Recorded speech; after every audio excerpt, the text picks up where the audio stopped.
Hello, brothers and sisters. This is Father Chu, and today is March 2nd, 2010.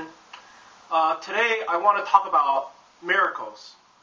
You know, we all read the Bible, and the Bible is like a miraculous book. You know, everything sounds like Harry Potter, you know? I mean, especially talking about Prophet Moses. He split the Red Sea, right? You know, the entire ocean, bam, just put a stick into the ocean and split the sea just like that.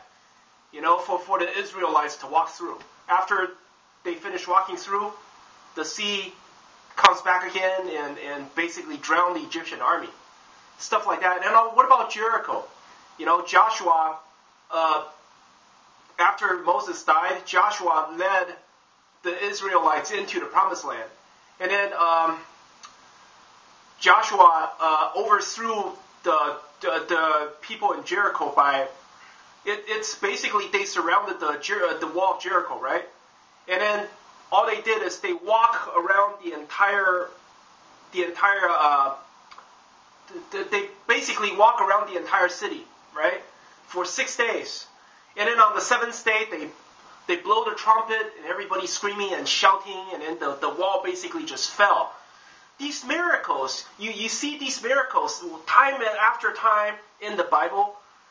Actually, you know, that's the reason why a lot of Christians, they were taught to believe that, one day a miracle is going to happen. At the end time, Jesus will personally descend from heaven. You know, and they'll see a hippie-looking Jesus with long hair and white robe and just descend from heaven. And another thing so ridiculous is I heard about the rapture.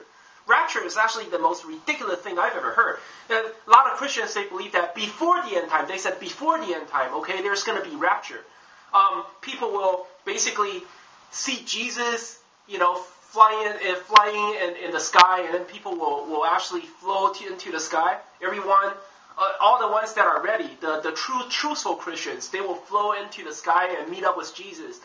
I mean, that is a bunch of baloney, man. That's like the crappiest thing I've ever heard. You know, the Bible, it sounds miraculous, okay? But I really don't think it's miraculous at all. I think it's just natural occurrence. For example, when talking about Moses splitting the sea, okay? Remember, Moses is a prophet, okay? And God is a mathematical formula, as I explained in other videos. God is a mathematical formula. It's basically the mathematical system which governs and runs the entire universe. There are lots of early prophets, like Chinese prophets. Okay, they can use oracle, Chinese oracles like I Ching.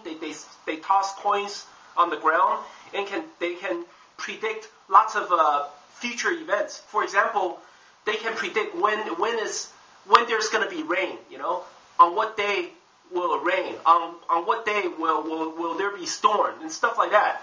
And Moses is a prophet, right? His job is a prophet. His job is to predict the future. Maybe he has already predicted that within 2 days, okay, the sea is going to split up. Maybe due to natural occurrences. You know, the place where they found the place where Moses crossed the sea. Okay, they found it, and at the right side of this video, I'm going to provide the link, okay, where they found this place. Basically, they found the place where they have crossed the ocean. And this place, this place is it has a higher ground.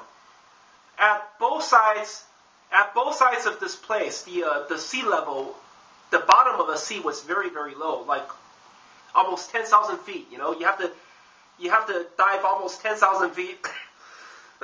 Excuse me, dives 10,000 feet to hit the sea, the ground, the bottom of the sea. But the place where Moses crossed the ocean, it has a ridge. Okay, the ridge is only 800 feet below the water. So maybe Moses predicted. Okay, maybe Moses used some kind of oracle, some kind of technique. He predicted that within 2 days, the ocean will split up, okay, due to tides, or due to tsunami, or due to a storm, whatever. You know, he can predict that this would actually happen. And he predicted it, okay, and 2 days later, the water split up, they crossed the ocean. It's that simple. In Jericho, People say, oh my God, Joshua let Israelites walk around Jericho for 6 days. In the 7th day, all they have to do is blow the trumpet, and the walls would fall, and then they could attack the city. Wow, what a miracle.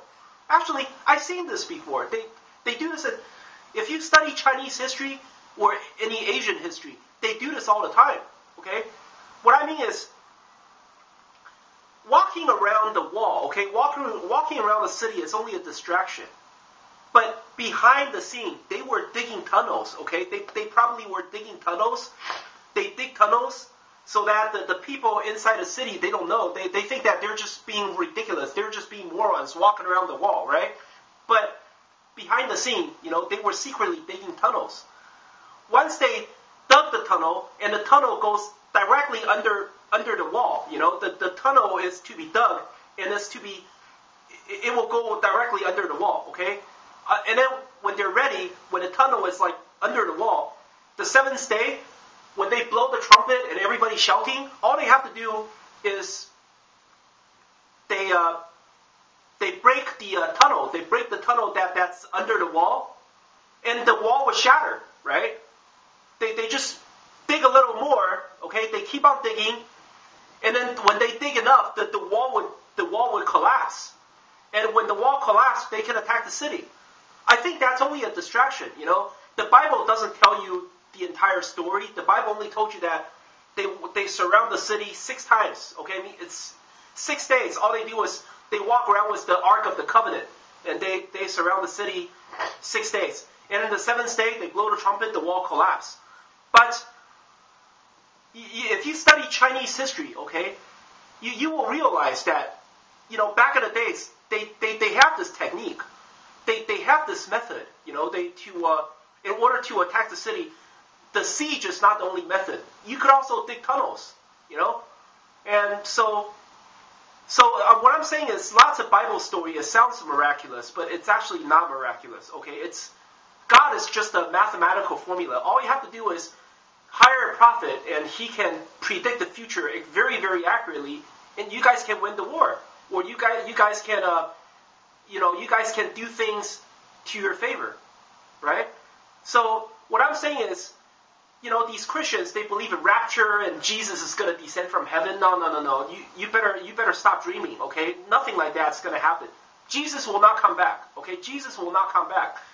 Messiah is going to be somebody else. Jesus already dead, So what I'm saying is that because people misread the Bible, people think all these stories reported in the Bible, they are all too miraculous, too miraculous for it to be accomplished by human hands. No. These people are wrong. The Bible it sounds miraculous, but it's not. It's all natural occurrences. For example, what about Jeremiah predicted that Israel, the nation of Israel, will be reborn. One day it's going to come back. And it came back. 1967, the UN's resolution passed, right? And Israel has formerly became a nation. What about that? It sounds miraculous, right? When you read the Bible, it sounds extremely miraculous, but it happened. But it wasn't miraculous at all. It was done, everything done correctly. It went through the UN, okay, the UN resolution, and then after, when the country was actually established in 1948, they had a war and everything, but it was done. It was done. It wasn't anything miraculous, right? Anyway, that's all I want to say for this episode. Thank you.